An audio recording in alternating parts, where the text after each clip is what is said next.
Baghdad کے بازار میں ایک حلوائی صبح صبح اپنی دکان سجا رہا تھا کہ ایک فقیر آ نکلا تو دکاندار نے کہا کہ بابا جی آؤ بیٹھو۔ فقیر بیٹھ گیا تو حلوائی نے گرم گرم دودھ فقیر کو پیش کیا۔ فقیر نے دودھ پی کر اللہ کا شکر ادا کیا اور اس حلوائی کو کہا کہ بھائی تیرا شکریہ، اور یہ کہہ کر فقیر چل پڑا۔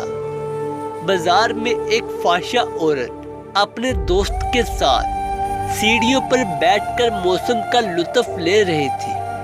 ہلکی ہلکی بوندا باندی ہو رہی تھی۔ بازار میں کچڑ تھا۔ فقیر اپنی موج میں بازار سے گزر رہا تھا کہ فقیر کے چلنے سے ایک چھینٹا اڑا اور فحشہ عورت کے لباس پر گر گیا۔ جب یہ منظر فحشہ عورت کے دوست نے دیکھا تو اسے بہت غصہ آیا اور اٹھا اور فقیر کے منہ پر تھپڑ مارا اور کہا کہ فقیر بنے پھرتے ہو، چلنے پھرنے کی تمیز نہیں۔ فقیر نے ہنس کر آسمان کی طرف دیکھا اور کہا مالک تو بھی بڑا بے نیاز ہے، کہیں سے دودھ پلواتا ہے اور کہیں سے تھپڑ مرواتا ہے۔ یہ کہہ کر فقیر آگے چل پڑا۔ فحشہ عورت چھت پر چل رہی تھی تو اس کا پاؤں پھسلتا ہے اور زمین پر سر کے بل گر جاتی ہے۔ اس کو ایسی شدید چوٹ لگتی ہے کہ موقع پر ہی فوت ہو جاتی ہے۔ شور مچ گیا کہ فقیر نے آسمان کی طرف منہ کر کے بد دعا دی تھی، جس کی وجہ سے یہ قیمتی جان چلی گئی۔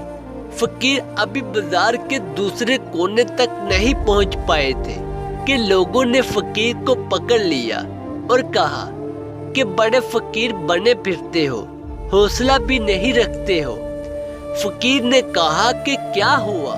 لوگوں نے کہا کہ تم نے بد دعا دی اور عورت کی جان چلی گئی۔ فقیر نے کہا کہ واللہ میں نے تو کوئی بد دعا نہیں دی۔ تو لوگوں نے ضد کی اور کہا کہ نہیں تیری بد دعا کا کیا دہرا ہے۔ جب لوگوں نے ضد کی تو فقیر نے کہا کہ اصل بات پوچھتے ہو تو میں نے کوئی بد دعا نہیں کی، یہ یاروں یاروں کی لڑائی ہے۔ لوگوں نے کہا کہ وہ کیا؟ فقیر نے کہا کہ جب میں گزر رہا تھا اور میرے پاؤں سے چھینٹا اڑا اور اس عورت کے لباس پر پڑا تو اس کے یار کو غصہ آیا، اس نے مجھے مارا، تو پھر میرے یار کو بھی غصہ آ گیا۔